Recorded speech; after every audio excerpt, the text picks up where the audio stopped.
Welcome back. In this video I'll be showing you how to change how long the display will stay on in Windows 10. You might want to decrease the time in order to save power or battery, or you may want to increase it to prevent the display turning off frequently when you are away from your PC. To change these settings, first go to the control panel. You can get there by searching for it in the search bar. In the control panel, go to System and Security, and then find Power Options from the list. Now, depending on which plan you are set to, you need to click on the blue Change Plan Settings button to the right of it.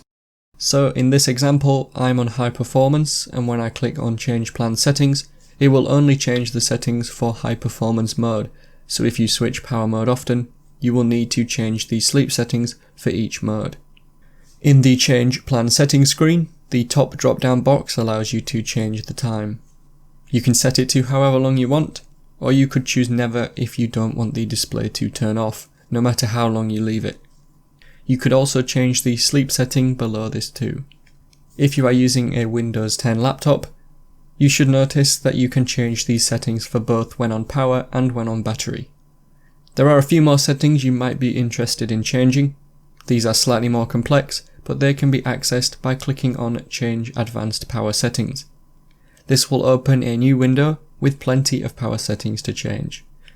It's up to you if you want to change any of these, but take a look just in case.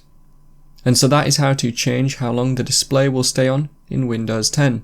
Click the card on screen now to watch a video of mine showing you 10 easy ways you can speed up your Windows 10 PC.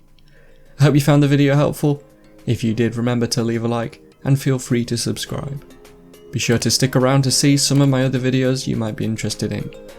Thanks so much for watching, and I will see you in another video.